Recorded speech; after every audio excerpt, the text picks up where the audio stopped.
Politics by Aristotle. Translated by Benjamin Jowett. Book 5. Section 1. The design which we propose to ourselves is now nearly completed. Next in order follow the causes of revolution in states, how many, and of what nature they are, what modes of destruction apply to particular states, and out of what, and into what they mostly change, also what are the modes of preservation in states generally, or in a particular state, and by what means each state may be best preserved. These questions remain to be considered. In the first place we must assume as our starting point that in the many forms of government which have sprung up there has always been an acknowledgement of justice and proportionate equality, although mankind fail attaining them, as I have already explained. Democracy, for example, arises out of the notion that those who are equal in any respect are equal in all respects. Because men are equally free, they claim to be absolutely equal. Oligarchy is based on the notion that those who are unequal in one respect are in all respects unequal, being unequal, that is, in property, they suppose themselves to be unequal absolutely. The Democrats think that as they are equal they ought to be equal in all things, while the oligarchs, under the idea that they are unequal, claim too much, which is one form of inequality.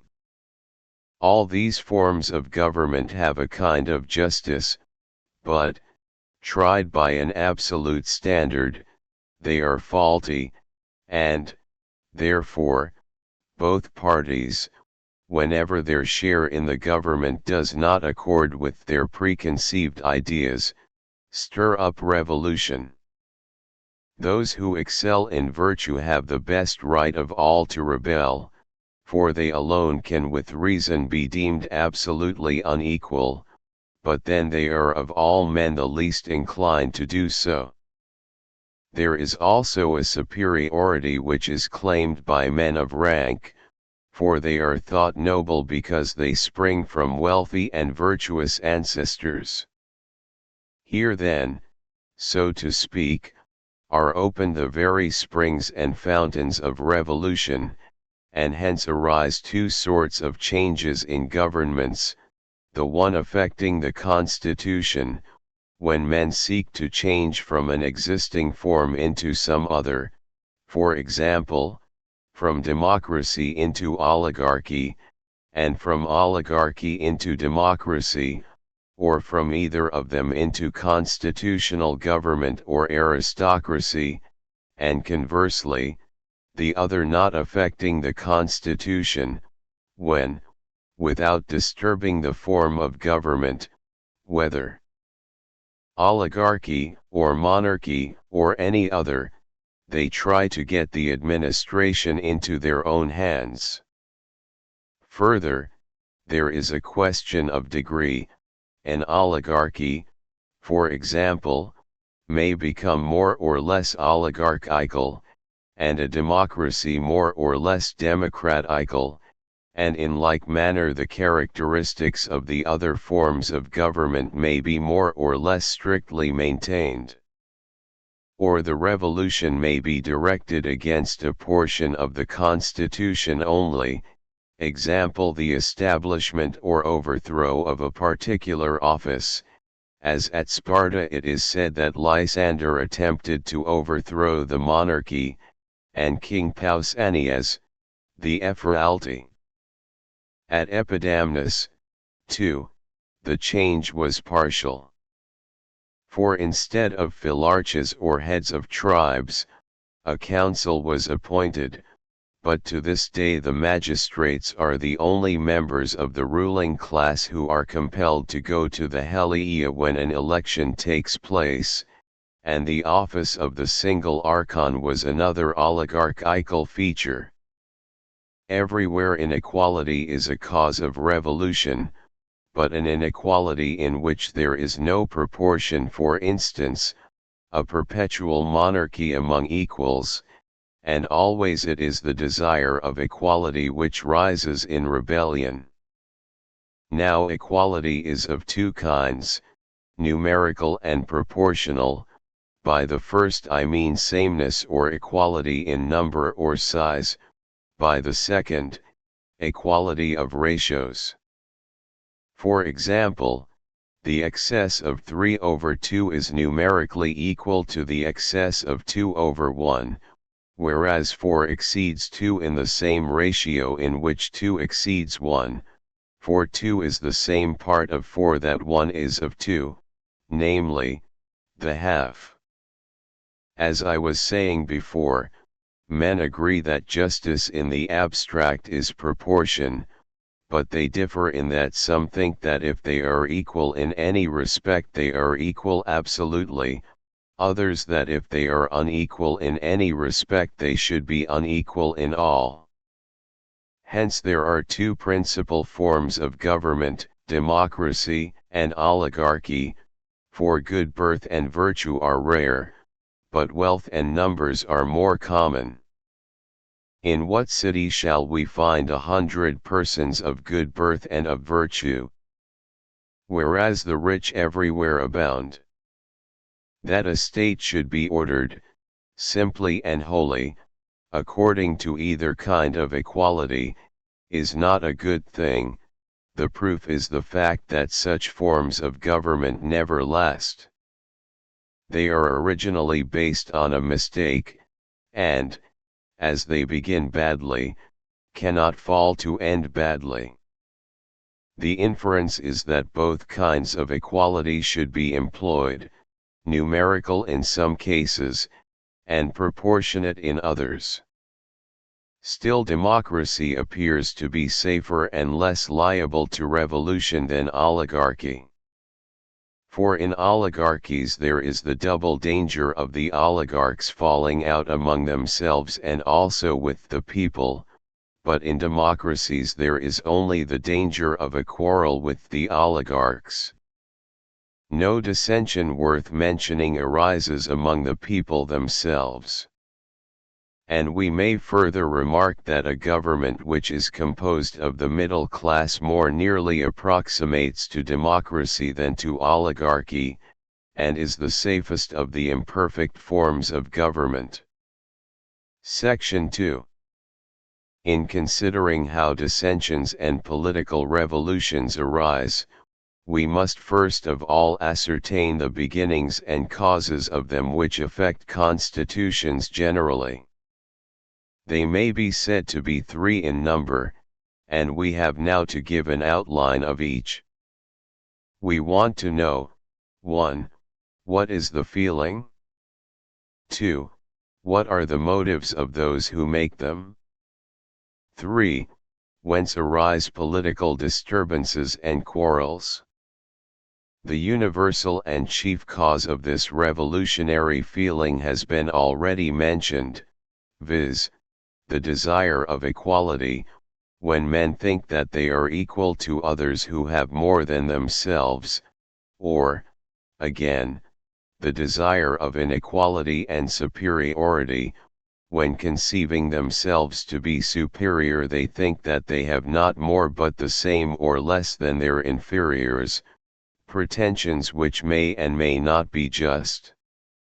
Inferiors revolt in order that they may be equal, and equals that they may be superior. Such is the state of mind which creates revolutions. The motives for making them are the desire of gain and honor, or the fear of dishonor and loss. The authors of them want to divert punishment or dishonor from themselves or their friends.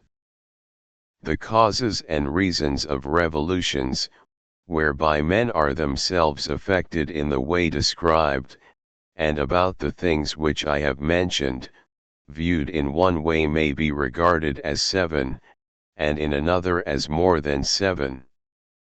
2 of them have been already noticed, but they act in a different manner, for men are excited against one another by the love of gain and honor, not, as in the case which I have just supposed, in order to obtain them for themselves, but at seeing others, justly or unjustly, engrossing them.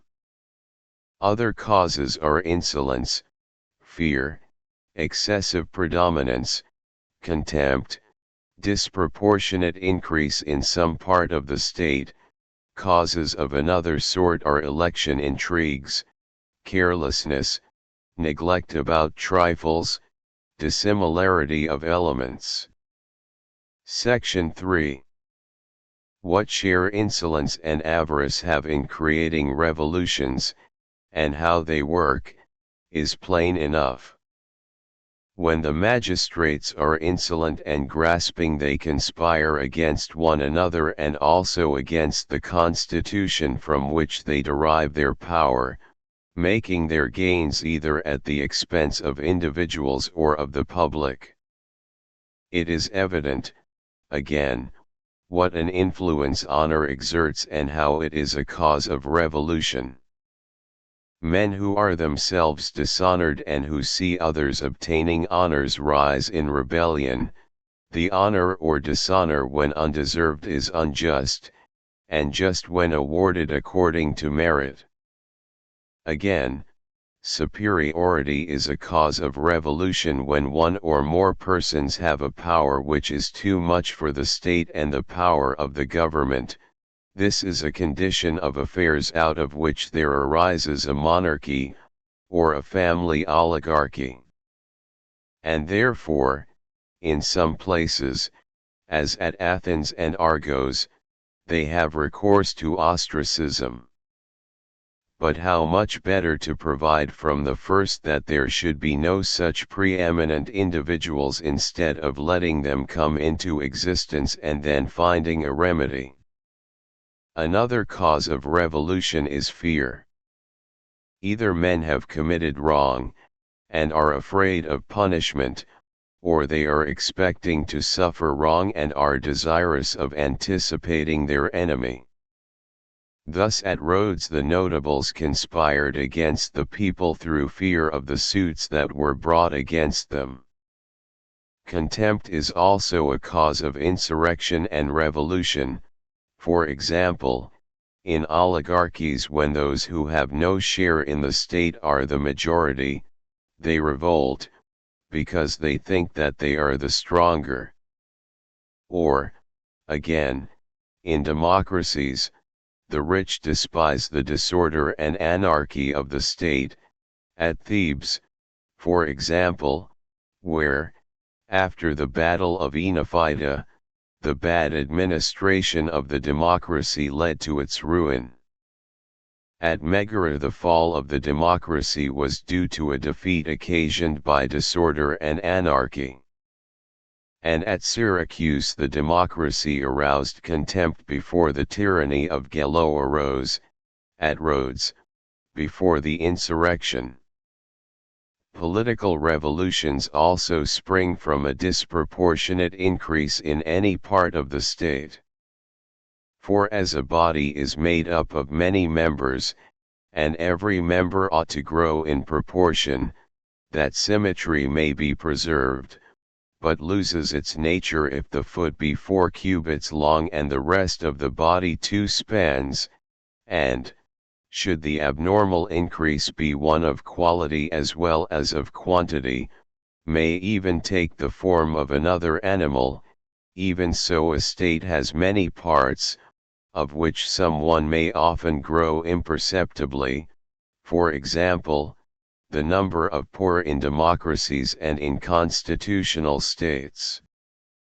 And this disproportion may sometimes happen by an accident, as at Tarentum, from a defeat in which many of the notables were slain in a battle with the Iapygians just after the Persian War, the constitutional government in consequence becoming a democracy, or as was the case at Argos, where the Argives, after their army had been cut to pieces on the 7th day of the month by Cleomenes the Lacedaemonian, were compelled to admit to citizens some of their perioeci, and at Athens, when, after frequent defeats of their infantry at the time of the Peloponnesian War, the notables were reduced in number, because the soldiers had to be taken from the role of citizens.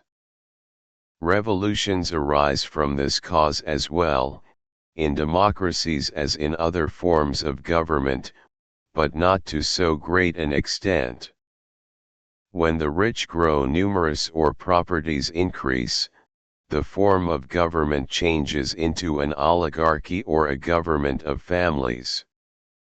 Forms of government also change sometimes even without revolution, owing to election contests, as at Hyria, where, instead of electing their magistrates, they took them by lot, because the electors were in the habit of choosing their own partisans, or owing to carelessness, when disloyal persons are allowed to find their way into the highest offices, as at Orium, where, upon the accession of Heraclitus to office, the oligarchy was overthrown, and changed by him into a constitutional and democratical government. Again, the revolution may be facilitated by the slightness of the change. I mean that a great change may sometimes slip into the constitution through neglect of a small matter. At Ambracia, for instance, the qualification for office, small at first, was eventually reduced to nothing. For the Ambraciots thought that a small qualification was much the same as none at all. Another cause of revolution is difference of races which do not at once acquire a common spirit, for a state is not the growth of a day, any more than it grows out of a multitude brought together by accident. Hence the reception of strangers in colonies, either at the time of their foundation or afterwards, has generally produced revolution. For example, the Achaeans who joined the Troezernians in the foundation of Sybaris, becoming later the more numerous, expelled them, hence the curse fell upon Sybaris. At Thurii the Sybarites quarreled with their fellow colonists, thinking that the land belonged to them. They wanted too much of it and were driven out.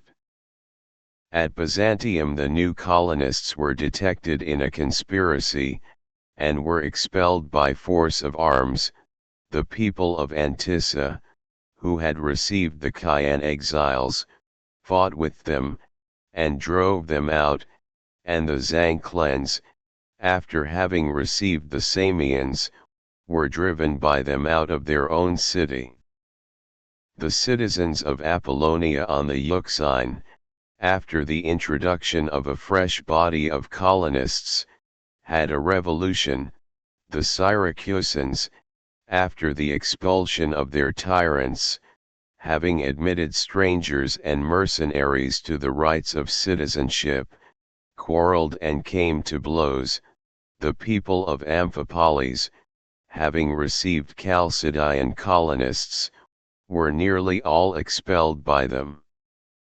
Now, in oligarchies the masses make revolution under the idea that they are unjustly treated, because, as I said before, they are equals, and have not an equal share, and in democracies the notables revolt, because they are not equals, and yet have only an equal share. Again, the situation of cities is a cause of revolution when the country is not naturally adapted to preserve the unity of the state. For example, the Scythians at Clazomene did not agree with the people of the island, and the people of Colophon quarreled with the Notians. At Athens too, the inhabitants of the Piraeus are more democratic than those who live in the city. For just as in war the impediment of a ditch, though ever so small, may break a regiment, so every cause of difference, however slight, makes a breach in a city. The greatest opposition is confessedly that of virtue and vice, next comes that of wealth and poverty, and there are other antagonistic elements, greater or less, of which one is this difference of place. Section 4. In revolutions the occasions may be trifling, but great interests are at stake. Even trifles are most important when they concern the rulers, as was the case of old at Syracuse, for the Syracusan constitution was once changed by a love quarrel of two young men, who were in the government. The story is that while one of them was away from home his beloved was gained over by his companion, and he to revenge himself seduced the other's wife. They then drew the members of the ruling class into their quarrel and so split all the people into portions. We learn from this story that we should be on our guard against the beginnings of such evils, and should put an end to the quarrels of chiefs and mighty men. The mistake lies in the beginning, as the proverb says, well begun is half done, so an error at the beginning, though quite small, bears the same ratio to the errors in the other parts. In general, when the notables quarrel, the whole city is involved, as happened in Hesdia after the Persian War. The occasion was the division of an inheritance. One of two brothers refused to give an account of their father's property and the treasure which he had found, so the poorer of the two quarreled with him and enlisted in his cause the popular party, the other, who was very rich, the wealthy classes. At Delphi, again, a quarrel about a marriage was the beginning of all the troubles which followed. In this case the bridegroom, fancying some occurrence to be of evil omen, came to the bride, and went away without taking her. Whereupon her relations, thinking that they were insulted by him, put some of the sacred treasure among his offerings while he was sacrificing, and then slew him, pretending that he had been robbing the temple. At Mytilene, too, a dispute about heiresses was the beginning of many misfortunes, and led to the war with the Athenians in which Pachys took their city. A wealthy citizen, named Timophanes, left two daughters. Dexander, another citizen, wanted to obtain them for his sons, but he was rejected in his suit, whereupon he stirred up a revolution, and instigated the Athenians, of whom he was proxeneus, to interfere. A similar quarrel about an heiress arose at Phocis between Nasius the father of Nason, and Euthycrates the father of Onimarchus. This was the beginning of the sacred war. A marriage quarrel was also the cause of a change in the government of Epidamnus. A certain man betrothed his daughter to a person whose father, having been made a magistrate, fined the father of the girl, and the latter, stung by the insult, conspired with the unenfranchised classes to overthrow the state. Governments also change into oligarchy or into democracy or into a constitutional government because the magistrates, or some other section of the state, increase in power or renown. Thus at Athens the reputation gained by the court of the Areopagus, in the Persian War, seemed to tighten the reins of government. On the other hand, the victory of Salamis, which was gained by the common people who served in the fleet, and won for the Athenians the empire due to command of the sea, strengthened the democracy. At Argos, the notables, having distinguished themselves against the Lacedaemonians in the Battle of Mantinea, attempted to put down the democracy. At Syracuse, the people, having been the chief authors of the victory in the war with the Athenians, changed the constitutional government into democracy. At Chalcis, the people, uniting with the notables, killed Phocas the tyrant, and then seized the government. At Ambracia, the people, in like manner, having joined with the conspirators in expelling the tyrant Periander, transferred the government to themselves.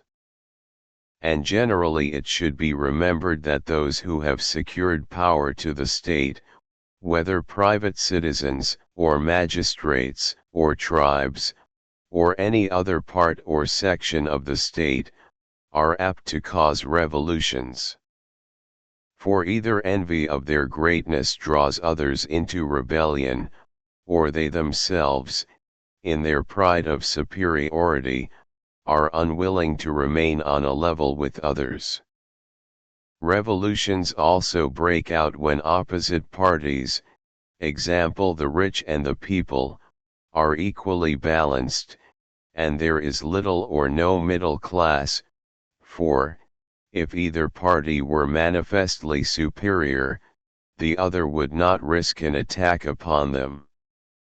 And, for this reason, those who are eminent in virtue usually do not stir up insurrections, always being a minority. Such are the beginnings and causes of the disturbances and revolutions to which every form of government is liable. Revolutions are effected in two ways, by force, and by fraud. Force may be applied either at the time of making the revolution or afterwards. Fraud, again, is of two kinds, for, 1.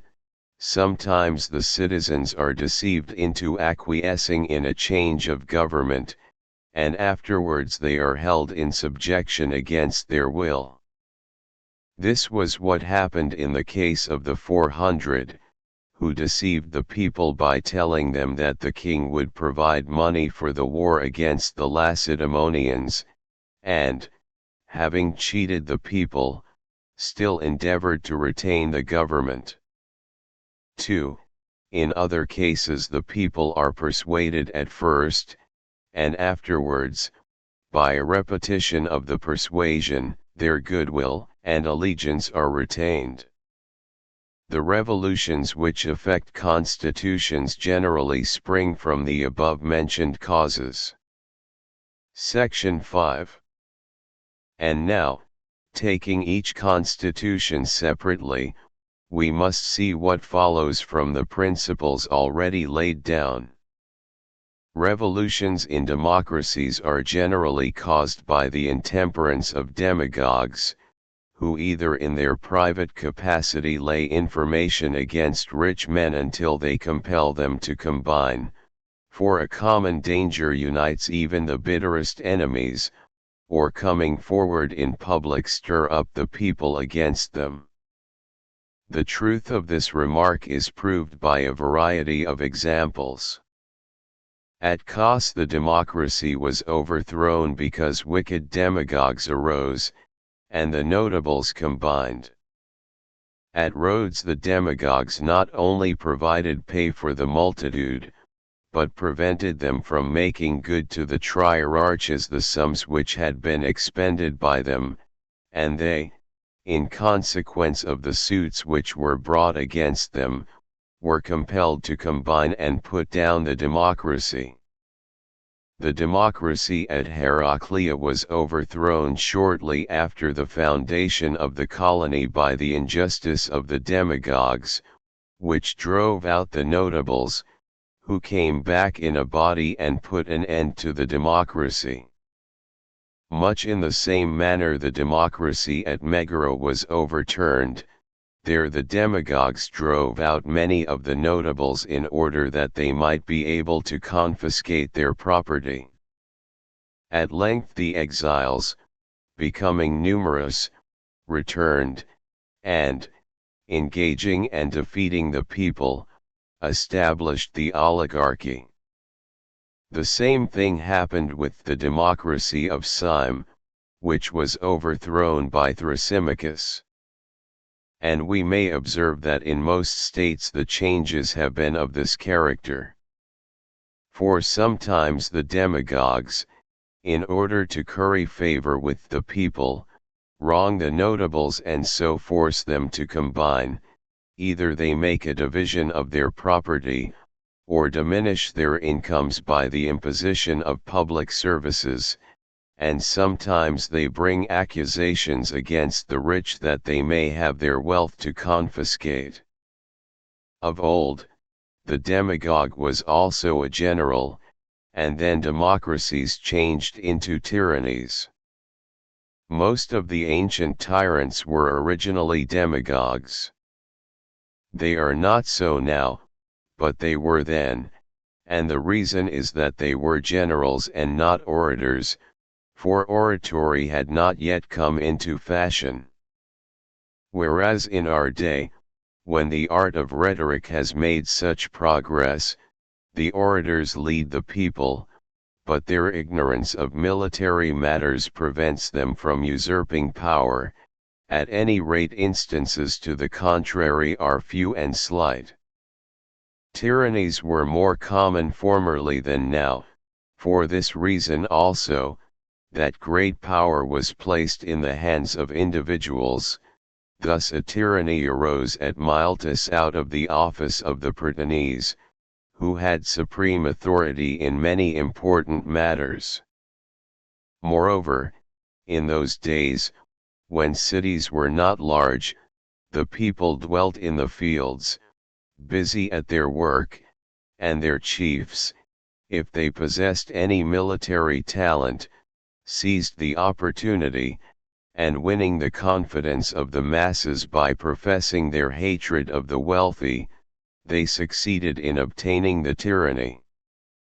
Thus at Athens Pisistratus led a faction against the men of the plain, and Theagenes at Megara slaughtered the cattle of the wealthy, which he found by the river side, where they had put them to graze in land not their own.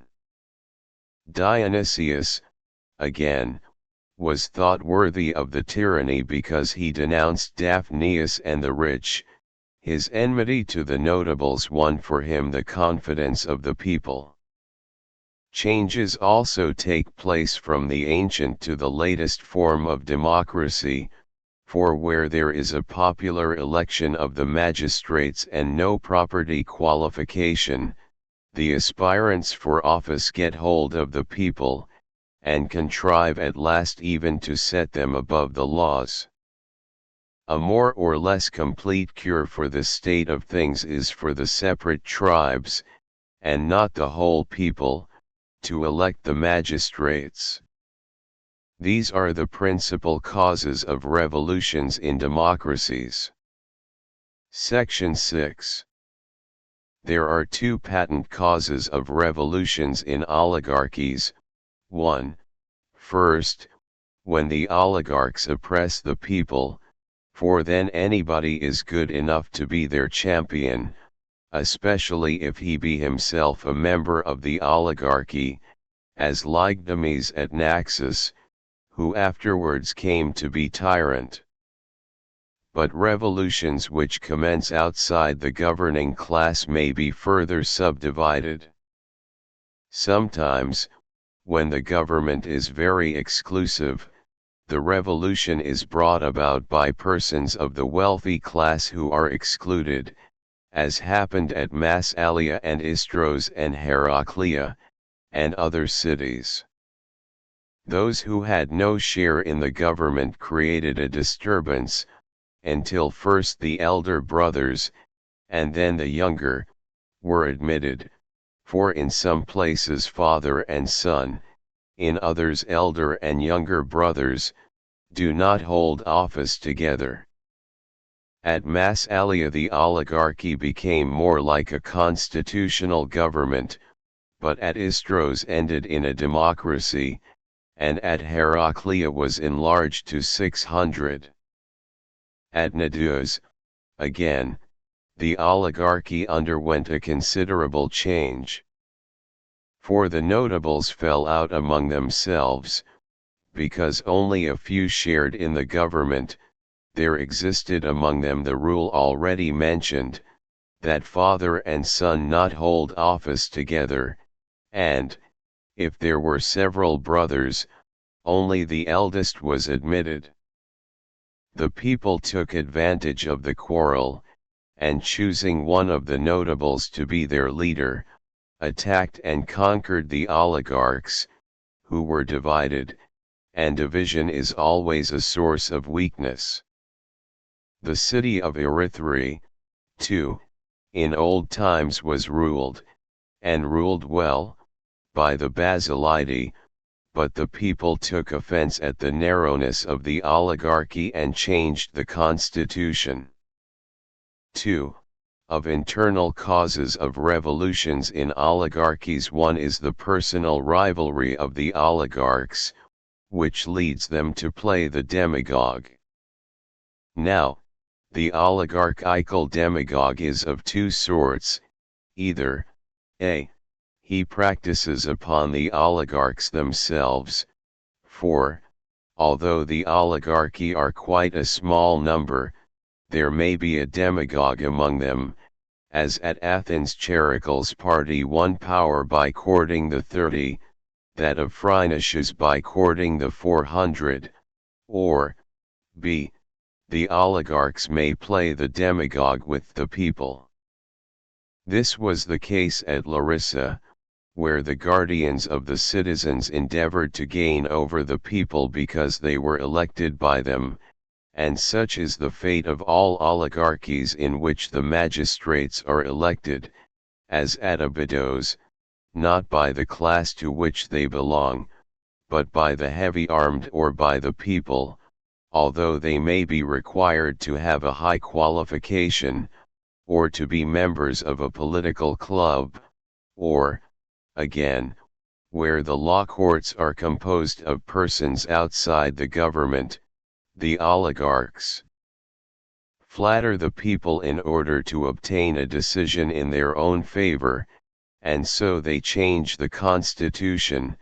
This happened at Heraclea in Pontus. Again, oligarchies change whenever any attempt is made to narrow them, for then those who desire equal rights are compelled to call in the people. Changes in the oligarchy also occur when the oligarchs waste their private property by extravagant living, for then they want to innovate, and either try to make themselves tyrants, or install someone else in the tyranny, as Hipparinus did Dionysius at Syracuse, and as at Amphipolis a man named Cleotimus introduced Chalcidian colonists, and when they arrived, stirred them up against the rich. For a like reason in Aegina the person who carried on the negotiation with Chars endeavored to revolutionize the state. Sometimes a party among the oligarchs try directly to create a political change, sometimes they rob the treasury, and then either the thieves or, as happened at Apollonia in Pontus, those who resist them in their thieving quarrel with the rulers. But an oligarchy which is at unity with itself is not easily destroyed from within. Of this we may see an example at Pharsalus, for there, although the rulers are few in number, they govern a large city, because they have a good understanding among themselves. Oligarchies, again, are overthrown when another oligarchy is created within the original one, that is to say, when the whole governing body is small and yet they do not all share in the highest offices. Thus at Elis the governing body was a small senate, and very few ever found their way into it, because the senators were only 90 in number, and were elected for life and out of certain families in a manner similar to the Lacedaemonian elders. Oligarchy is liable to revolutions alike in war and in peace, in war because, not being able to trust the people, the oligarchs are compelled to hire mercenaries, and the general who is in command of them often ends in becoming a tyrant, as Timophans did at Corinth, or if there are more generals than one they make themselves into a company of tyrants. Sometimes the oligarchs, fearing this danger, give the people a share in the government because their services are necessary to them. And in time of peace, from mutual distrust, the two parties hand over the defense of the state to the army and to an arbiter between the two factions, who often ends the master of both. This happened at Larissa when Simos the Eleuad had the government, and at Abydos in the days of Ephiades and the political clubs. Revolutions also arise out of marriages or lawsuits which lead to the overthrow of one party among the oligarchs by another. Of quarrels about marriages I have already mentioned some instances. Another occurred at Eritrea, where Diagram-Oras overturned the oligarchy of the knights because he had been wronged about a marriage. A revolution at Heraclea, and another at Thebes, both arose out of decisions of law courts upon a charge of adultery. In both cases the punishment was just, but executed in the spirit of party, at Heraclea upon Eurytuscian, and at Thebes upon Archias, for their enemies were jealous of them and so had them pilloried in the agora. Many oligarchies have been destroyed by some members of the ruling class taking offense at their excessive despotism, for example, the oligarchy at Cnidus and at Chios. Changes of constitutional governments, and also of oligarchies which limit the office of councillor, judge, or other magistrate to persons having a certain money qualification, often occur by accident.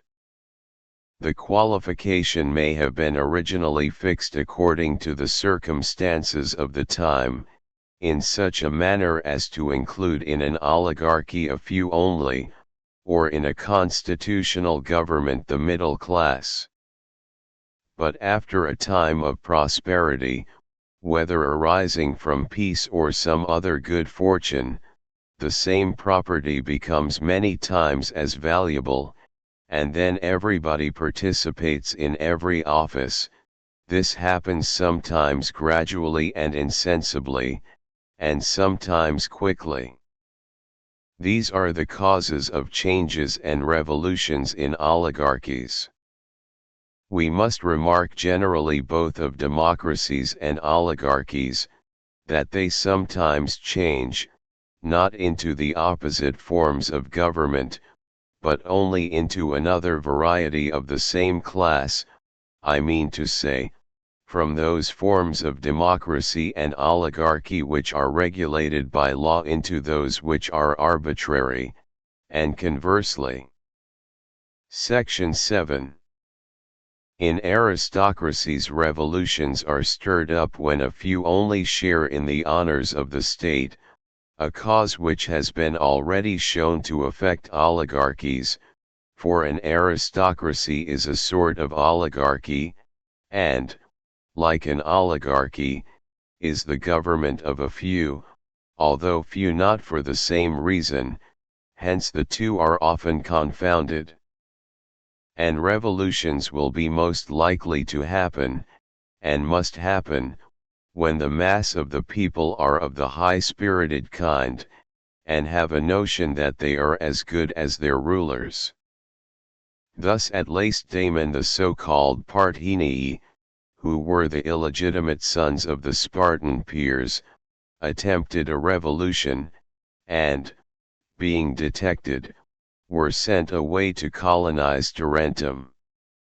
Again, revolutions occur when great men who are at least of equal merit are dishonored by those higher in office, as Lysander was by the kings of Sparta, or, when a brave man is excluded from the honors of the state, like Cnaton, who conspired against the Spartans in the reign of Agesilaus, or, again, when some are very poor and others very rich, a state of society which is most often the result of war, as at Lacedaemon in the days of the Messenian War. This is proved from the poem of Tyrtaeus, entitled Good Order, for he speaks of certain citizens who were ruined by the war and wanted to have a redistribution of the land.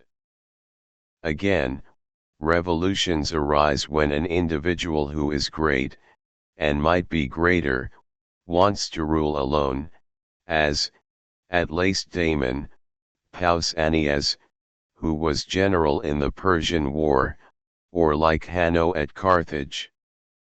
Constitutional governments and aristocracies are commonly overthrown owing to some deviation from justice in the constitution itself. The cause of the downfall is, in the former, the ill mingling of the two elements, democracy and oligarchy; in the latter, of the three elements, democracy, oligarchy, and virtue, but especially democracy and oligarchy. For to combine these is the endeavor of constitutional governments, and most of the so-called aristocracies have a like aim, but differ from polities in the mode of combination, hence some of them are more and some less permanent. Those which incline more to oligarchy are called aristocracies, and those which incline to democracy constitutional governments. And therefore the latter are the safer of the two, for the greater the number, the greater the strength, and when men are equal they are contented.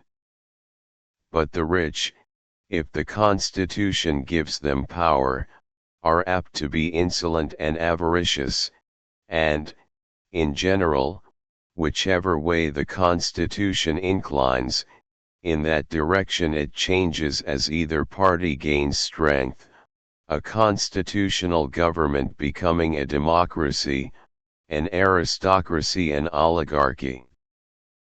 But the process may be reversed, an aristocracy may change into democracy. This happens when the poor, under the idea that they are being wronged, force the constitution to take an opposite form. In like manner constitutional governments change into oligarchies. The only stable principle of government is equality according to proportion, and for every man to enjoy his own. What I have just mentioned actually happened at Thurii, where the qualification for office, at first high, was therefore reduced, and the magistrates increased in number. The notables had previously acquired the whole of the land contrary to law, for the government tended to oligarchy, and they were able to encroach. But the people, who had been trained by war, soon got the better of the guards kept by the oligarchs, until those who had too much gave up their land. Again, since all aristocratical governments incline to oligarchy, the notables are apt to be grasping. Thus at Lacedaemon, where property tends to pass into few hands, the notables can do too much as they like, and are allowed to marry whom they please. The city of Locri was ruined by a marriage connection with Dionysius, but such a thing could never have happened in a democracy, or in a well-balanced aristocracy. I have already remarked that in all states revolutions are occasioned by trifles. In aristocracies, above all, they are of a gradual and imperceptible nature. The citizens begin by giving up some part of the constitution, and so with greater ease the government change something else which is a little more important, until they have undermined the whole fabric of the state. At Thurii there was a law that generals should only be re-elected after an interval of 5 years, and some young men who were popular with the soldiers of the guard for their military prowess, despising the magistrates and thinking that they would easily gain their purpose, wanted to abolish this law and allow their generals to hold perpetual commands, for they well knew that the people would be glad enough to elect them. Whereupon the magistrates who had charge of these matters, and who are called councillors, at first determined to resist, but they afterwards consented, thinking that, if only this one law was changed, no further inroad would be made on the constitution. But other changes soon followed which they in vain attempted to oppose, and the state passed into the hands of the revolutionists, who established a dynastic oligarchy. All constitutions are overthrown either from within or from without, the latter, when there is some government close at hand having an opposite interest, or at a distance, but powerful. This was exemplified in the old times of the Athenians and the Lacedaemonians. The Athenians everywhere put down the oligarchies, and the Lacedaemonians the democracies. I have now explained what are the chief causes of revolutions and dissensions in states. Section 8. We have next to consider what means there are of preserving constitutions in general, and in particular cases. In the first place, it is evident that if we know the causes which destroy constitutions, we also know the causes which preserve them, for opposites produce opposites, and destruction is the opposite of preservation. In all well-tempered governments there is nothing which should be more jealously maintained than the spirit of obedience to law, more especially in small matters, for transgression creeps in unperceived and at last ruins the state, just as the constant recurrence of small expenses in time eats up a fortune. The expense does not take place at once, and therefore is not observed. The mind is deceived, as in the fallacy which says that if each part is little, then the whole is little. This is true in one way, but not in another, for the whole and the all are not little, although they are made up of littles. In the first place, then, men should guard against the beginning of change, and in the second place they should not rely upon the political devices of which I have already spoken, invented only to deceive the people, for they are proved by experience to be useless. Further, we note that oligarchies as well as aristocracies may last, not from any inherent stability in such forms of government, but because the rulers are on good terms both with the unenfranchised and with the governing classes, not maltreating any who are excluded from the government, but introducing into it the leading spirits among them. They should never wrong the ambitious in a matter of honor, or the common people in a matter of money, and they should treat one another and their fellow citizen in a spirit of equality. The equality which the friends of democracy seek to establish for the multitude is not only just but likewise expedient among equals. Hence, if the governing class are numerous, many democratic institutions are useful, for example, the restriction of the tenure of offices to 6 months, that all those who are of equal rank may share in them. Indeed, equals or peers when they are numerous become a kind of democracy, and therefore demagogues are very likely to arise among them, as I have already remarked. The short tenure of office prevents oligarchies and aristocracies from falling into the hands of families. It is not easy for a person to do any great harm when his tenure of office is short, whereas long possession begets tyranny in oligarchies and democracies. For the aspirants to tyranny are either the principal men of the state, who in democracies are demagogues and in oligarchies members of ruling houses, or those who hold great offices, and have a long tenure of them. Constitutions are preserved when their destroyers are at a distance, and sometimes also because they are near, for the fear of them makes the government keep in hand the constitution.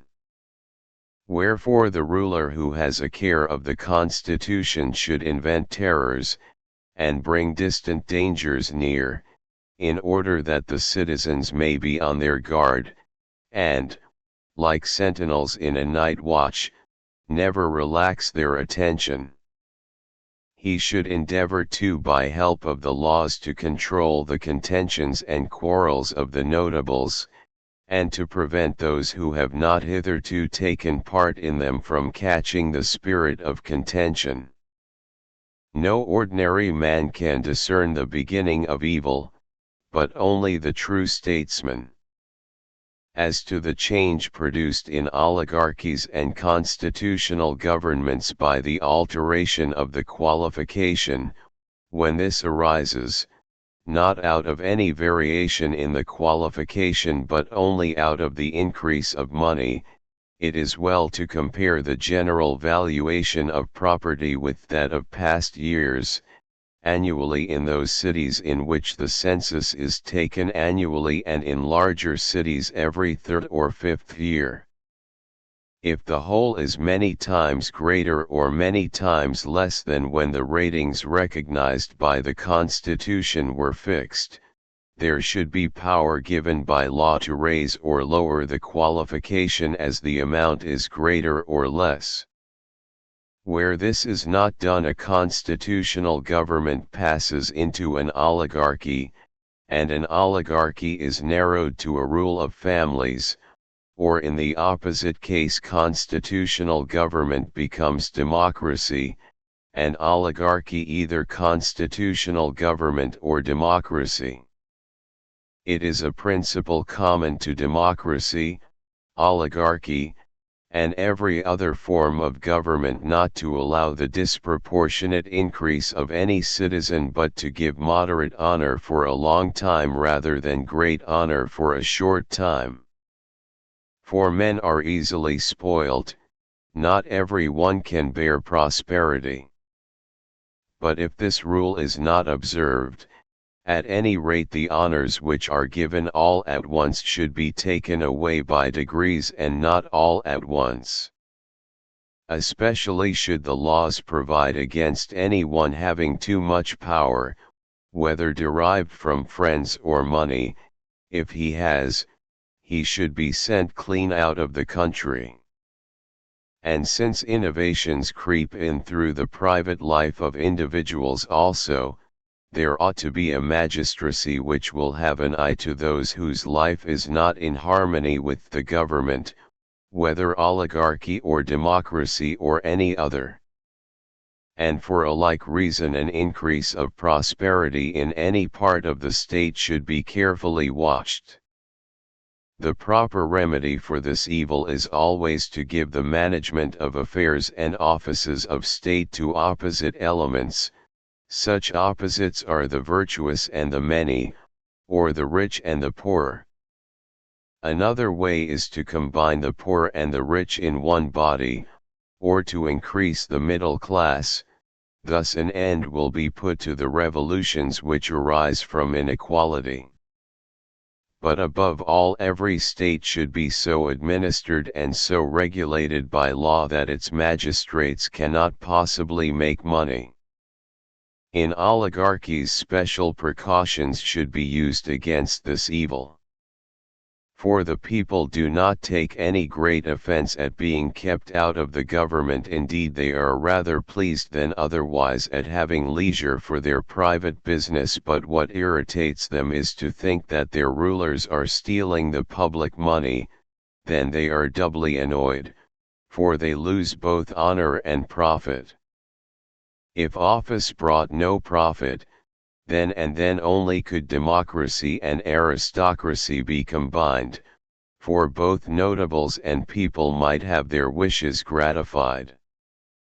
All would be able to hold office, which is the aim of democracy, and the notables would be magistrates, which is the aim of aristocracy.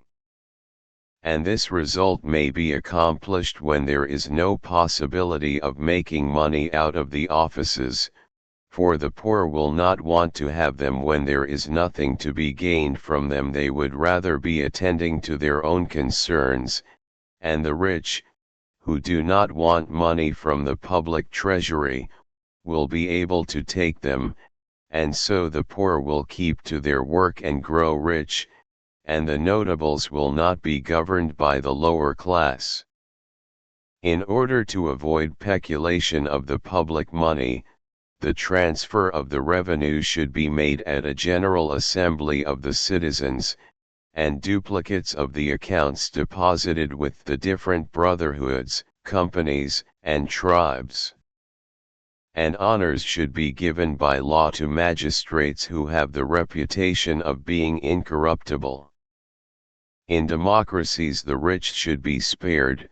Not only should their property not be divided, but their incomes also, which in some states are taken from them imperceptibly, should be protected. It is a good thing to prevent the wealthy citizens, even if they are willing, from undertaking expensive and useless public services, such as the giving of choruses, torch races, and the like. In an oligarchy, on the other hand, great care should be taken of the poor, and lucrative offices should go to them. If any of the wealthy classes insult them, the offender should be punished more severely than if he had wronged one of his own class. Provision should be made that estates pass by inheritance and not by gift, and no person should have more than one inheritance, for in this way properties will be equalized, and more of the poor rise to competency. It is also expedient both in a democracy and in an oligarchy to assign to those who have less share in the government, i.e., to the rich in a democracy and to the poor in an oligarchy, an equality or preference in all but the principal offices of state. The latter should be entrusted chiefly or only to members of the governing class. Section 9. There are 3 qualifications required in those who have to fill the highest offices. 1. First of all, loyalty to the established constitution. 2. The greatest administrative capacity. 3. Virtue and justice of the kind proper to each form of government. 4. If what is just is not the same in all governments, the quality of justice must also differ.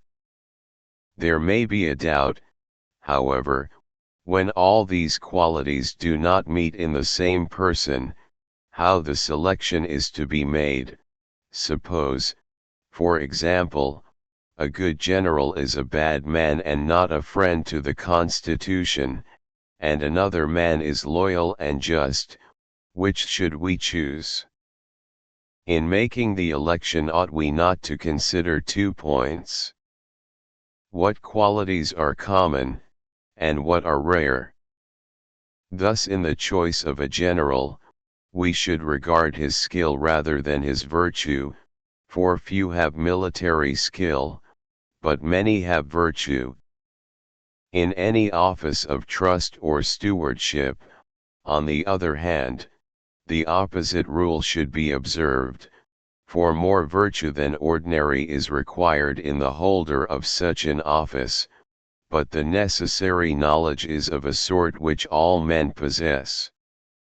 It may, however, be asked what a man wants with virtue if he have political ability and is loyal, since these 2 qualities alone will make him do what is for the public interest. But may not men have both of them and yet be deficient in self-control? If, knowing and loving their own interests, they do not always attend to them, may they not be equally negligent of the interests of the public? Speaking generally, we may say that whatever legal enactments are held to be for the interest of various constitutions, all these preserve them.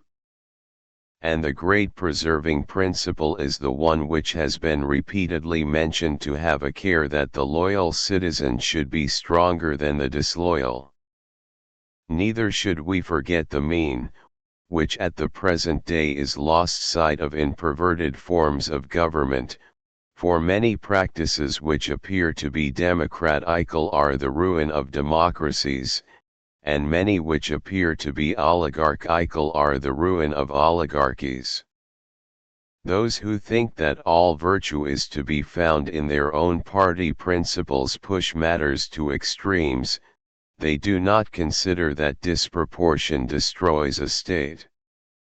A nose which varies from the ideal of straightness to a hook or snub may still be of good shape and agreeable to the eye, but if the excess be very great, all symmetry is lost, and the nose at last ceases to be a nose at all on account of some excess in one direction or defect in the other, and this is true of every other part of the human body.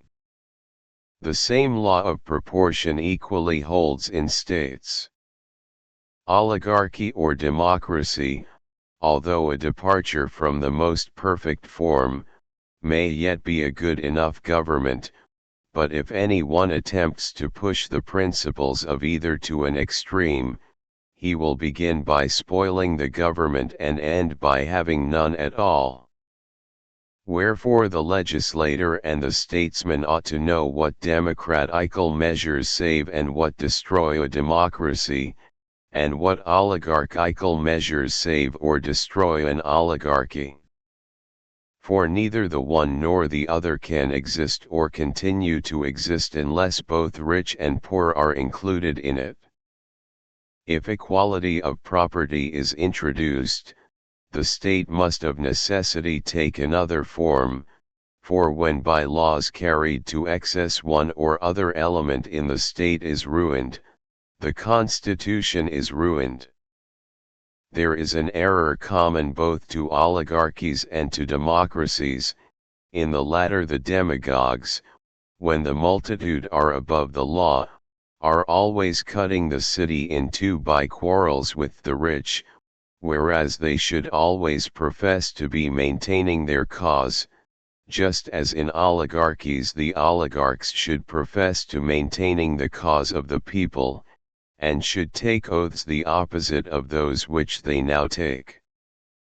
For there are cities in which they swear, I will be an enemy to the people, and will devise all the harm against them which I can, but they ought to exhibit and to entertain the very opposite feeling.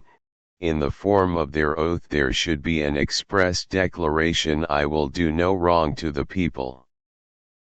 But of all the things which I have mentioned, that which most contributes to the permanence of constitutions is the adaptation of education to the form of government, and yet in our own day this principle is universally neglected. The best laws, though sanctioned by every citizen of the state, will be of no avail unless the young are trained by habit and education in the spirit of the Constitution. If the laws are democratically or oligarchically, if the laws are oligarchical. For there may be a want of self-discipline in states as well as in individuals. Now, to have been educated in the spirit of the Constitution is not to perform the actions in which oligarchs or democrats delight, but those by which the existence of an oligarchy or of a democracy is made possible. Whereas among ourselves the sons of the ruling class in an oligarchy live in luxury, but the sons of the poor are hardened by exercise and toil, and hence they are both more inclined and better able to make a revolution. And in democracies of the more extreme type there has arisen a false idea of freedom which is contradictory to the true interests of the state. For two principles are characteristic of democracy: the government of the majority and freedom. Men think that what is just is equal, and that equality is the supremacy of the popular will, and that freedom means the doing what a man likes. In such democracies every one lives as he pleases, or in the words of Euripides, according to his fancy. But this is all wrong. Men should not think it slavery to live according to the rule of the Constitution, for it is their salvation. I have now discussed generally the causes of the revolution and destruction of states, and the means of their preservation and continuance. Section 10. I have still to speak of monarchy, and the causes of its destruction and preservation. What I have said already respecting forms of constitutional government applies almost equally to royal and to tyrannical rule. For royal rule is of the nature of an aristocracy, and a tyranny is a compound of oligarchy and democracy in their most extreme forms. It is therefore most injurious to its subjects, being made up of two evil forms of government, and having the perversions and errors of both. These two forms of monarchy are contrary in their very origin. The appointment of a king is the resource of the better classes against the people, and he is elected by them out of their own number, because either he himself or his family excel in virtue and virtuous actions, whereas a tyrant is chosen from the people to be their protector against the notables, and in order to prevent them from being injured. History shows that almost all tyrants have been demagogues who gain the favor of the people by their accusation of the notables. At any rate, this was the manner in which the tyrannies arose in the days when cities had increased in power. Others which were older originated in the ambition of kings wanting to overstep the limits of their hereditary power and become despots. Others again grew out of the class which were chosen to be chief magistrates, for in ancient times the people who elected them gave the magistrates, whether civil or religious, a long tenure. Others arose out of the custom which oligarchies had of making some individual supreme over the highest offices. In any of these ways an ambitious man had no difficulty, if he desired, in creating a tyranny, since he had the power in his hands already, either as king or as one of the officers of state. Thus Phaedon at Argos and several others were originally kings, and ended by becoming tyrants. Phalaris, on the other hand, and the Ionian tyrants, acquired the tyranny by holding great offices. Whereas Painitius at Leontini, Cypselus at Corinth, Pisistratus at Athens, Dionysius at Syracuse, and several others who afterwards became tyrants, were at first demagogues. And so, as I was saying, royalty ranks with aristocracy, for it is based upon merit, whether of the individual or of his family, or on benefits conferred, or on these claims with power added to them. For all who have obtained this honor have benefited, or had in their power to benefit, states and nations. Some, like Codrus, have prevented the state from being enslaved in war, others, like Cyrus, have given their country freedom, or have settled or gained a territory, like the Lacedaemonian, Macedonian, and Molossian kings. The idea of a king is to be a protector of the rich against unjust treatment, of the people against insult and oppression. Whereas a tyrant, as has often been repeated, has no regard to any public interest, except as conducive to his private ends. His aim is pleasure, the aim of a king, honor. Wherefore also in their desires they differ. The tyrant is desirous of riches, the king, of what brings honor. And the guards of a king are citizens, but of a tyrant mercenaries. That tyranny has all the vices both of democracy and oligarchy is evident. As of oligarchy so of tyranny, the end is wealth, for by wealth only can the tyrant maintain either his guard or his luxury. Both mistrust the people, and therefore deprive them of their arms. Both agree too in injuring the people and driving them out of the city and dispersing them. From democracy tyrants have borrowed the art of making war upon the notables and destroying them secretly or openly, or of exiling them because they are rivals and stand in the way of their power, and also because plots against them are contrived by men of the stas, who either want to rule or to escape subjection. Hence Periander advised Thrasybulus by cutting off the tops of the tallest ears of corn, meaning that he must always put out of the way the citizens who overtop the rest. And so, as I have already intimated, the beginnings of change are the same in monarchies as in forms of constitutional government.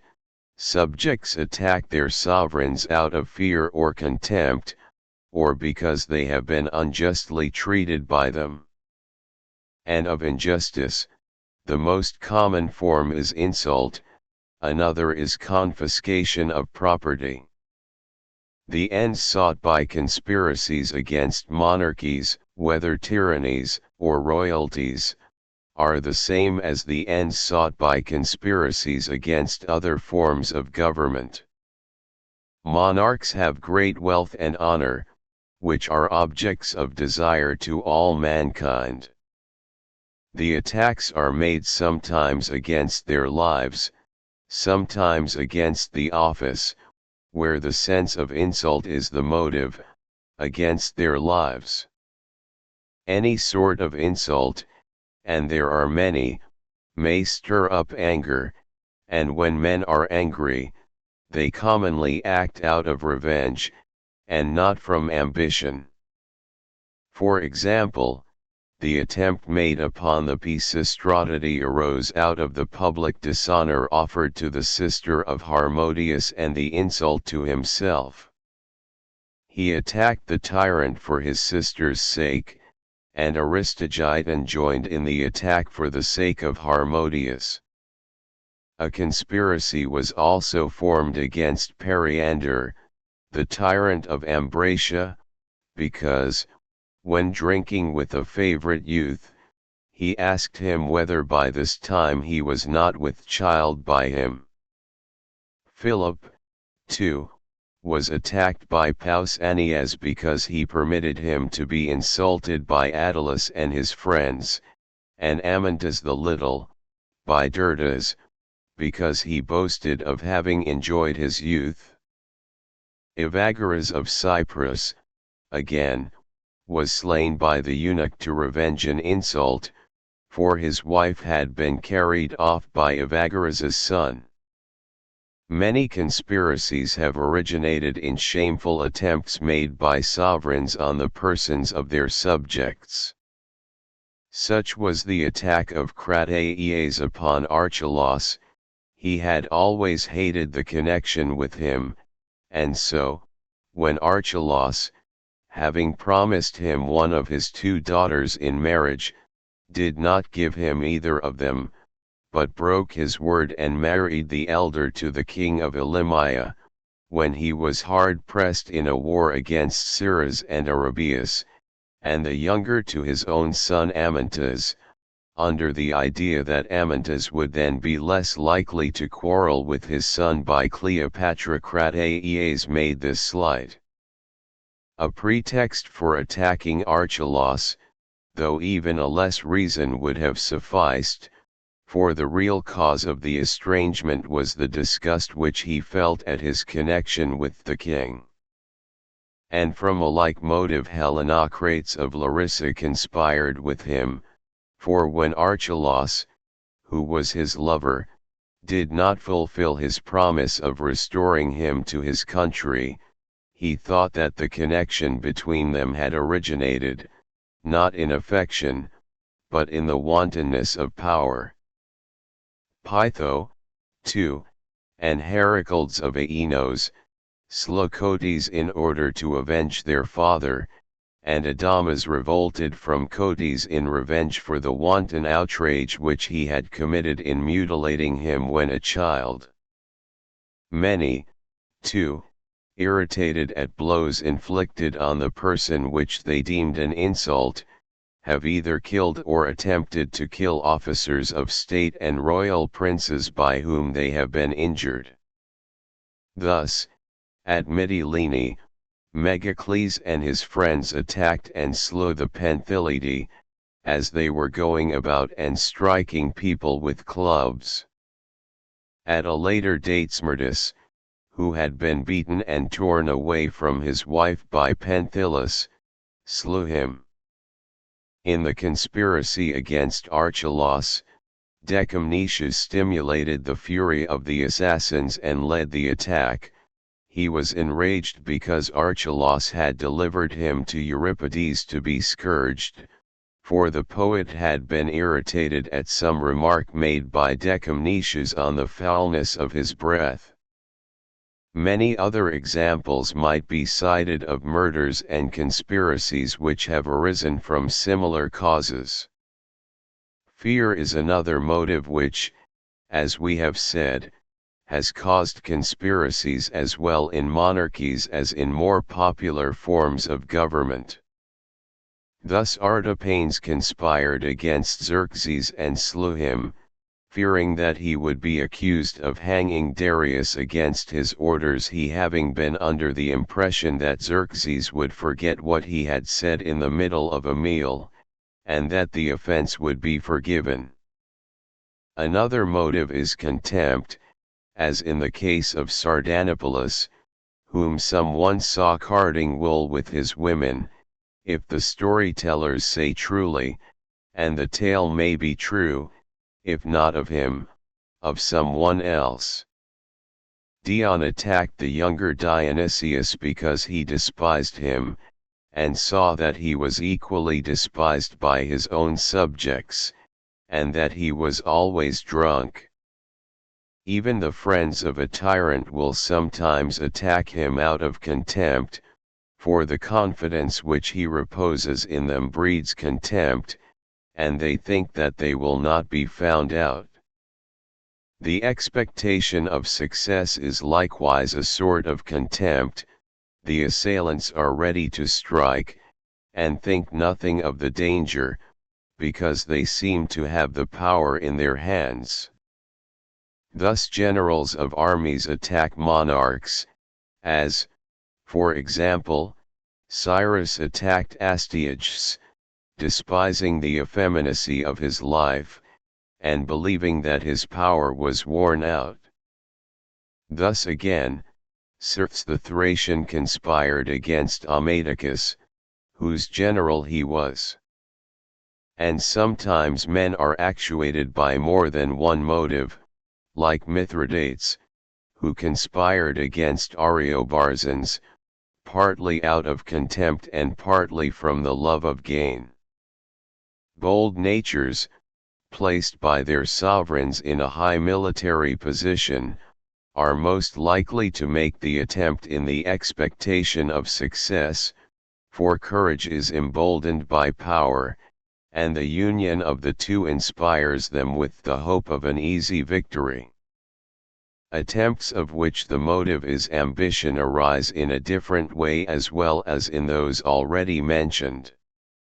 There are men who will not risk their lives in the hope of gains and honors however great, but who nevertheless regard the killing of a tyrant simply as an extraordinary action which will make them famous and honorable in the world. They wish to acquire, not a kingdom, but a name.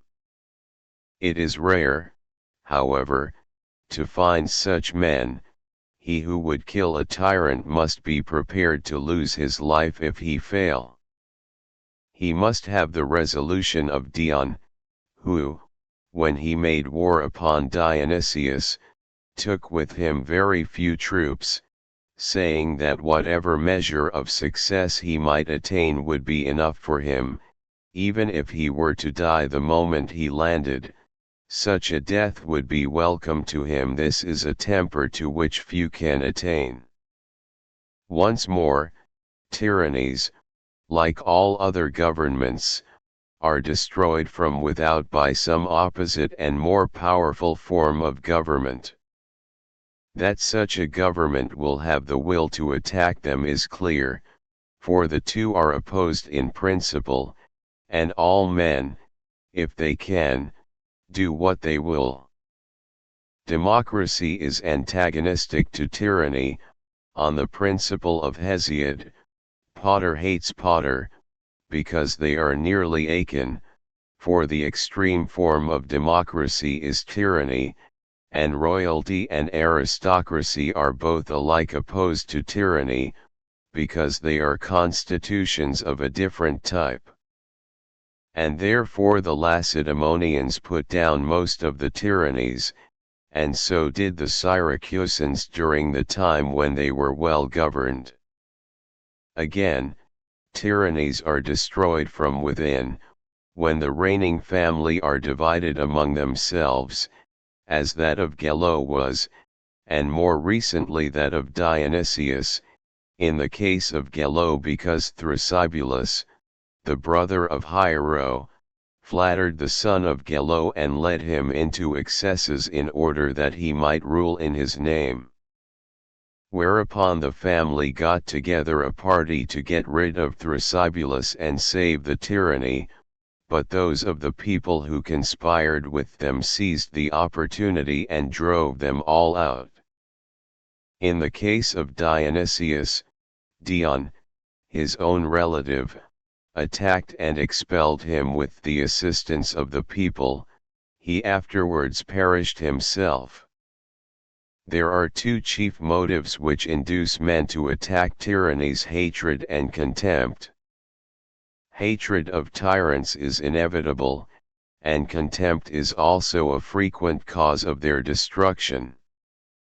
Thus we see that most of those who have acquired, have retained their power, but those who have inherited, have lost it, almost at once, for, living in luxurious ease, they have become contemptible, and offer many opportunities to their assailants. Anger, too, must be included under hatred, and produces the same effects. it is oftentimes even more ready to strike. The angry are more impetuous in making an attack, for they do not follow rational principle. And men are very apt to give way to their passions when they are insulted. To this cause is to be attributed the fall of the Pisistratii and of many others. Hatred is more reasonable, for anger is accompanied by pain, which is an impediment to reason, whereas hatred is painless. In a word, all the causes which I have mentioned as destroying the last and most unmixed form of oligarchy, and the extreme form of democracy, may be assumed to affect tyranny. Indeed, the extreme forms of both are only tyrannies distributed among several persons. Kingly rule is little affected by external causes, and is therefore lasting. It is generally destroyed from within. And there are two ways in which the destruction may come about: 1. When the members of the royal family quarrel among themselves, and 2. When the kings attempt to administer the state too much after the fashion of a tyranny, and to extend their authority contrary to the law. Royalties do not now come into existence, where such forms of government arise. They are rather monarchies or tyrannies. For the rule of a king is over voluntary subjects, and he is supreme in all important matters, but in our own day men are more upon an equality, and no one is so immeasurably superior to others as to represent adequately the greatness and dignity of the office. Hence mankind will not, if they can help, endure it, and anyone who obtains power by force or fraud is at once thought to be a tyrant. In hereditary monarchies, a further cause of destruction is the fact that kings often fall into contempt, and, although possessing not tyrannical power, but only royal dignity, are apt to outrage others. Their overthrow is then readily effected, for there is an end to the king when his subjects do not want to have him, but the tyrant lasts, whether they like him or not. The destruction of monarchies is to be attributed to these and the like causes. Section 11. And they are preserved, to speak generally, by the opposite causes, or, if we consider them separately, 1. Royalty is preserved by the limitation of its powers. The more restricted the functions of kings, the longer their power will last unimpaired, for then they are more moderate and not so despotic in their ways, and they are less envied by their subjects. This is the reason why the kingly office has lasted so long among the Molossians. And for a similar reason it has continued among the Lacedaemonians, because there it was always divided between two, and afterwards further limited by Theopompus in various respects, more particularly by the establishment of the Ephoralty. He diminished the power of the kings, but established on a more lasting basis the kingly office, which was thus made in a certain sense not less, but greater. There is a story that when his wife once asked him whether he was not ashamed to leave to his sons a royal power which was less than he had inherited from his father, "No indeed," he replied, "for the power which I leave to them will be more lasting." As to tyrannies, they are preserved in two most opposite ways. One of them is the old traditional method in which most tyrants administer their government. Of such arts Periander of Corinth is said to have been the great master, and many similar devices may be gathered from the Persians in the administration of their government.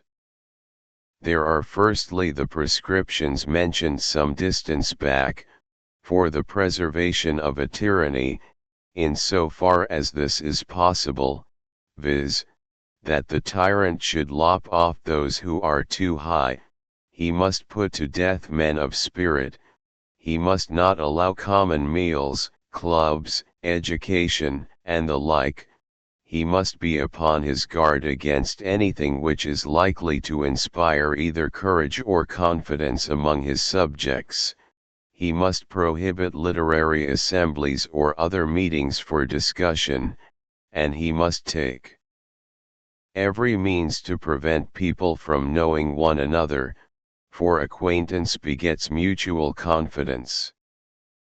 Further, he must compel all persons staying in the city to appear in public and live at his gates, then he will know what they are doing. If they are always kept under, they will learn to be humble.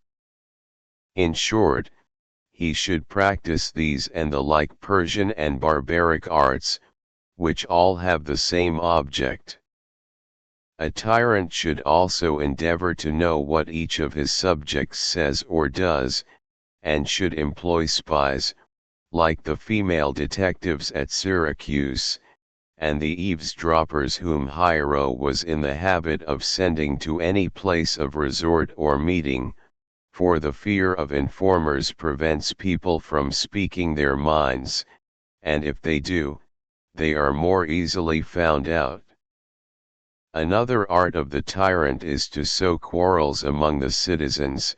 Friends should be embroiled with friends, the people with the notables, and the rich with one another.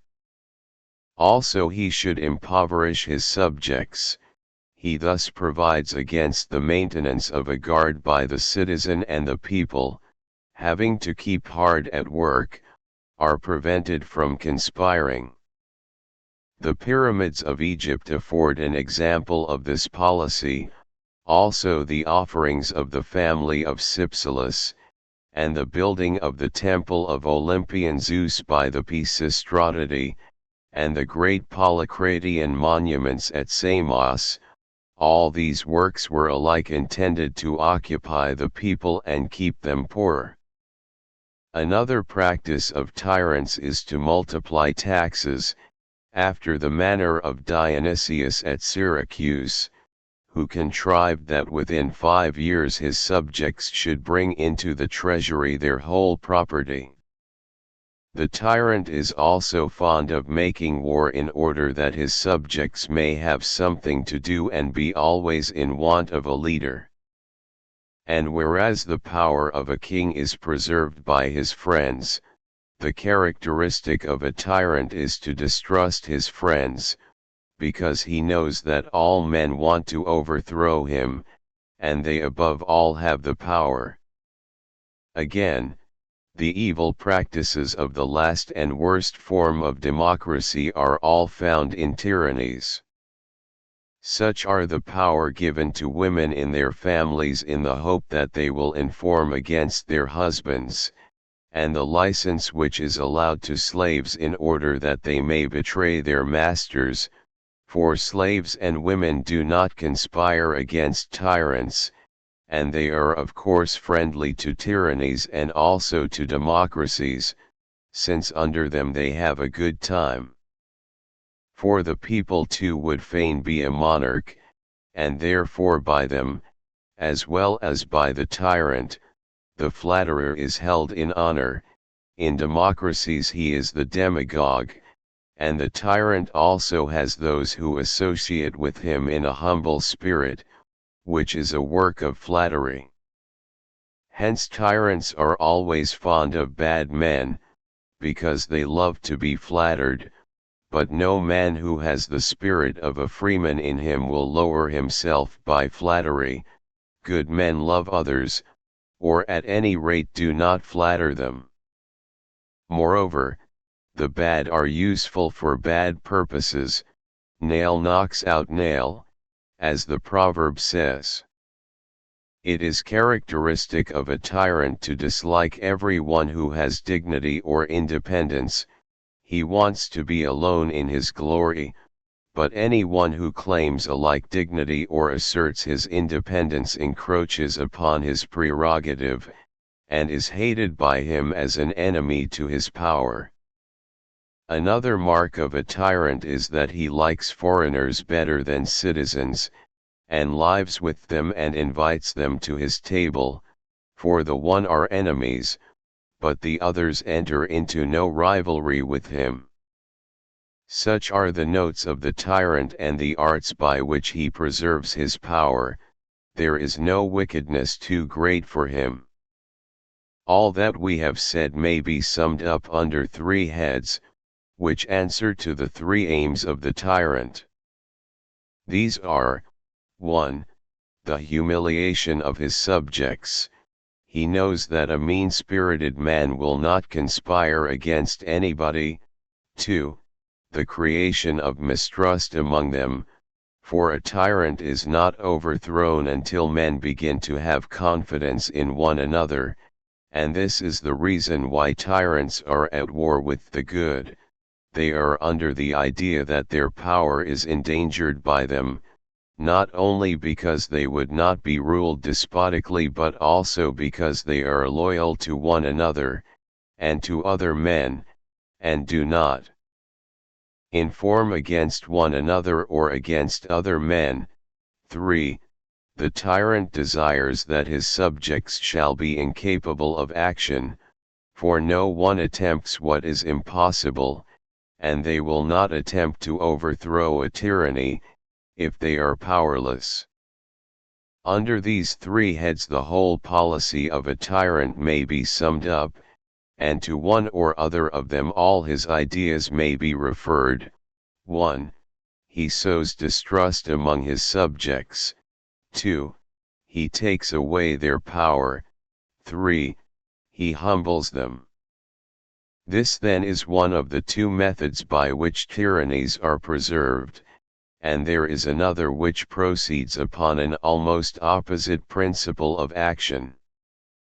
The nature of this latter method may be gathered from a comparison of the causes which destroy kingdoms, for as one mode of destroying kingly power is to make the office of king more tyrannical, so the salvation of a tyranny is to make it more like the rule of a king. But of one thing the tyrant must be careful: he must keep power enough to rule over his subjects, whether they like him or not, for if he once gives this up he gives up his tyranny.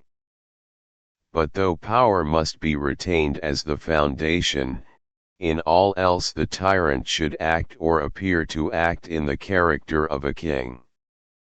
In the first place he should pretend a care of the public revenues, and not waste money in making presents of a sort at which the common people get excited when they see their hard-won earnings snatched from them and lavished on courtesans and strangers and artists. He should give an account of what he receives and of what he spends, a practice which has been adopted by some tyrants, for then he will seem to be a steward of the public rather than a tyrant, nor need he fear that, while he is the lord of the city, he will ever be in want of money. Such a policy is at all events much more advantageous for the tyrant when he goes from home, than to leave behind him a hoard, for then the garrison who remain in the city will be less likely to attack his power, and a tyrant, when he is absent from home, has more reason to fear the guardians of his treasure than the citizens, for the one accompany him, but the others remain behind. In the second place, he should be seen to collect taxes and to require public services only for state purposes, and that he may form a fund in case of war, and generally he ought to make himself the guardian and treasurer of them, as if they belonged, not to him, but to the public. He should appear, not harsh, but dignified, and when men meet him they should look upon him with reverence, and not with fear. Yet it is hard for him to be respected if he inspires no respect, and therefore whatever virtues he may neglect, at least he should maintain the character of a great soldier, and produce the impression that he is one.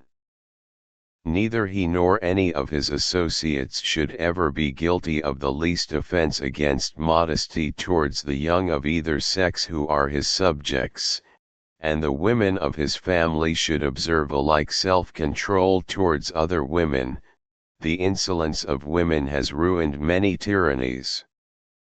In the indulgence of pleasures he should be the opposite of our modern tyrants, who not only begin at dawn and pass whole days in sensuality, but want other men to see them, that they may admire their happy and blessed lot.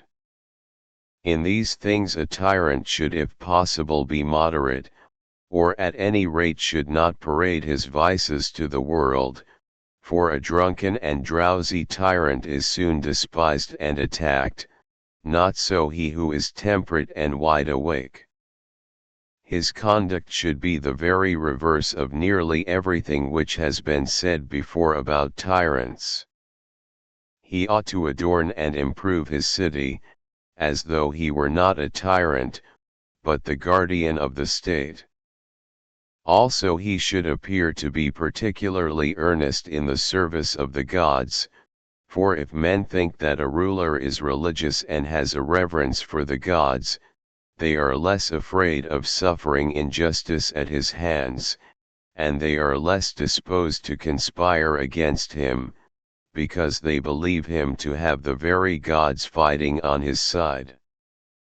At the same time his religion must not be thought foolish. And he should honor men of merit, and make them think that they would not be held in more honor by the citizens if they had a free government. The honor he should distribute himself, but the punishment should be inflicted by officers and courts of law. It is a precaution which is taken by all monarchs not to make one person great, but if one, then two or more should be raised, that they may look sharply after one another. If after all some one has to be made great, he should not be a man of bold spirit, for such dispositions are ever most inclined to strike. And if any one is to be deprived of his power, let it be diminished gradually, not taken from him all at once. The tyrant should abstain from all outrage, in particular from personal violence and from wanton conduct towards the young. He should be especially careful of his behavior to men who are lovers of honor, for as the lovers of money are offended when their property is touched, so are the lovers of honor and the virtuous when their honor is affected. Therefore a tyrant ought either not to commit such acts at all, or he should be thought only to employ fatherly correction, and not to trample upon others, and his acquaintance with youth should be supposed to arise from affection, and not from the insolence of power, and in general he should compensate the appearance of dishonor by the increase of honor. Of those who attempt assassination they are the most dangerous, and require to be most carefully watched, who do not care to survive, if they effect their purpose. Therefore special precaution should be taken about any who think that either they or those for whom they care have been insulted, for when men are led away by passion to assault others they are regardless of themselves. As Heraclitus says, it is difficult to fight against anger, for a man will buy revenge with his soul. And whereas states consist of two classes, of poor men and of rich, the tyrant should lead both to imagine that they are preserved and prevented from harming one another by his rule, and whichever of the two is stronger he should attach to his government, for, having this advantage, he has no need either to emancipate slaves or to disarm the citizens. Either party added to the force which he already has, will make him stronger than his assailants. But enough of these details.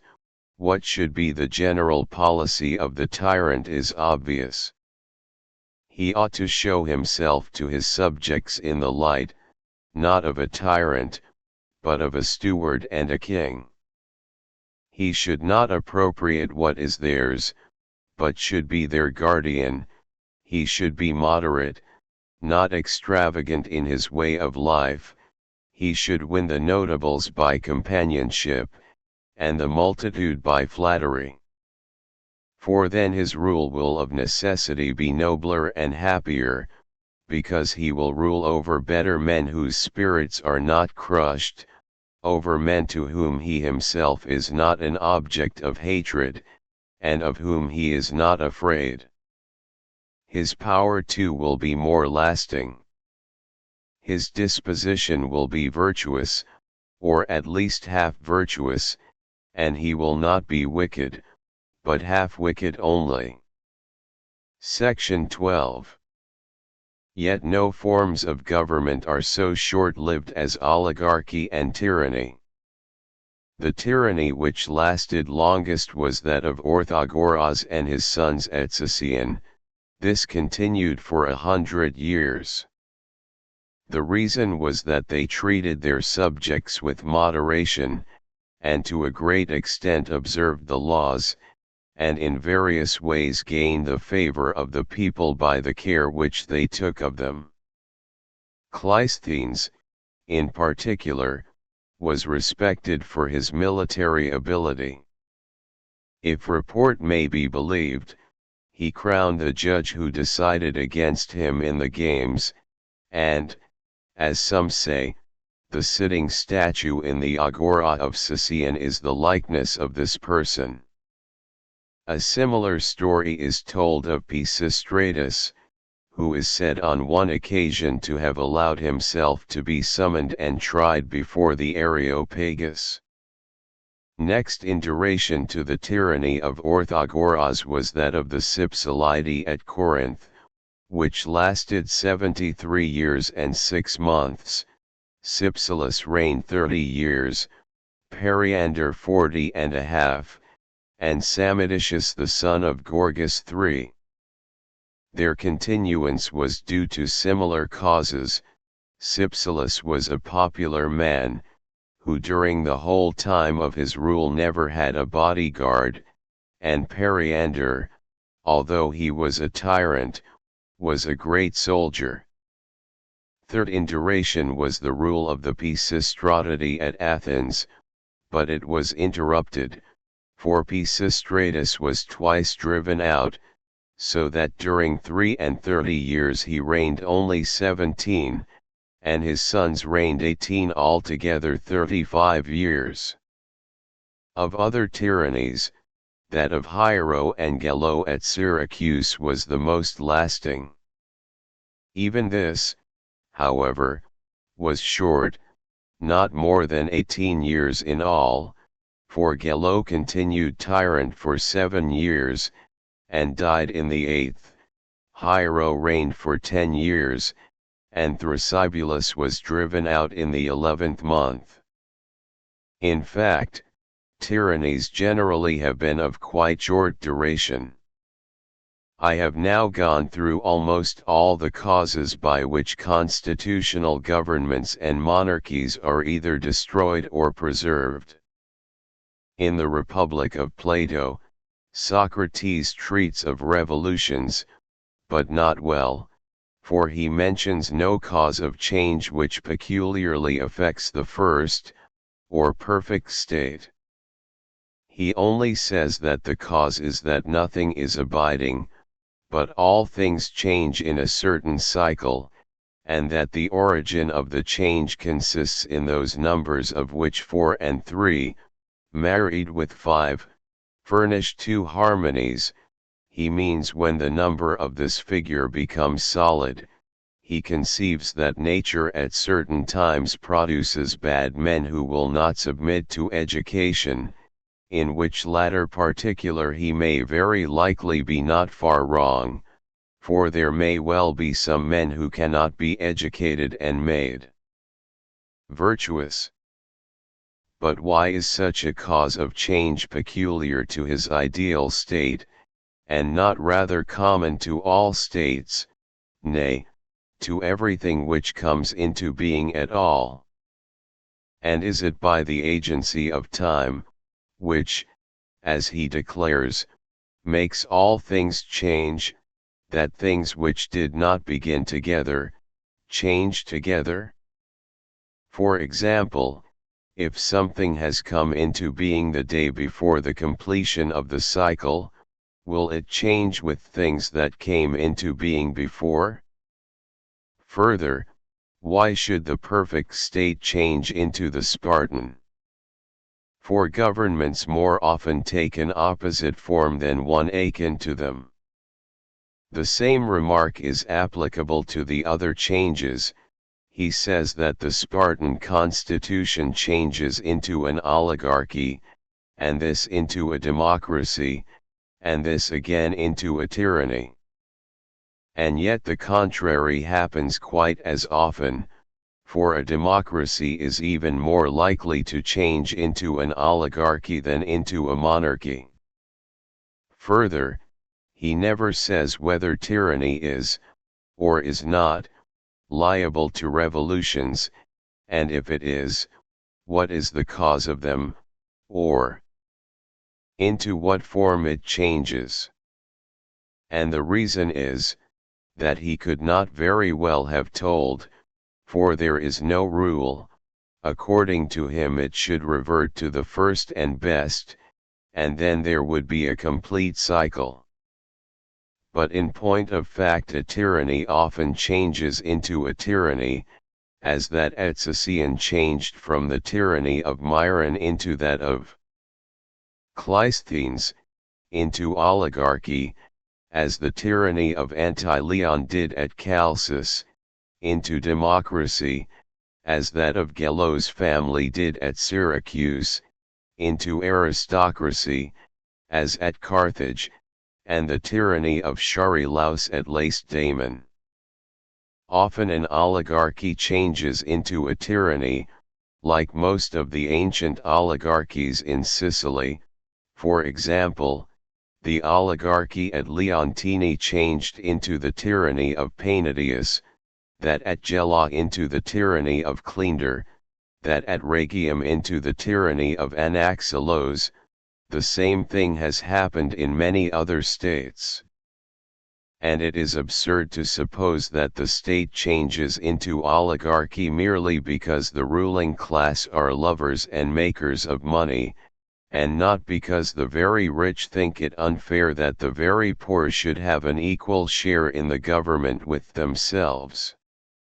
Moreover, in many oligarchies there are laws against making money in trade. But at Carthage, which is a democracy, there is no such prohibition, and yet to this day the Carthaginians have never had a revolution. It is absurd too for him to say that an oligarchy is two cities, one of the rich, and the other of the poor. Is not this just as much the case in the Spartan constitution, or in any other in which either all do not possess equal property, or all are not equally good men?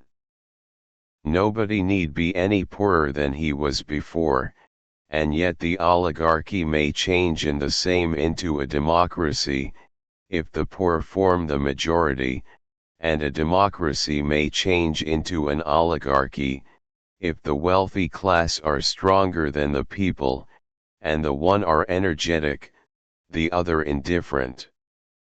Once more, although the causes of the change are very numerous, he mentions only one, which is, that the citizens become poor through dissipation and debt, as though he thought that all, or the majority of them, were originally rich.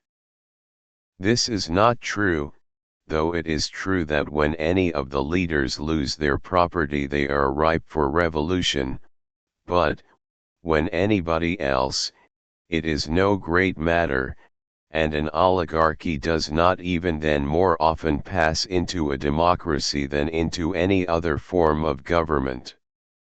Again, if men are deprived of the honors of state, and are wronged, and insulted, they make revolutions, and change forms of government, even although they have not wasted their substance, because they might do what they liked, of which extravagance he declares excessive freedom to be the cause. Finally, although there are many forms of oligarchies and democracies, Socrates speaks of their revolutions as though there were only one form of either of them. Thank you for listening. Like the videos and subscribe to our channel.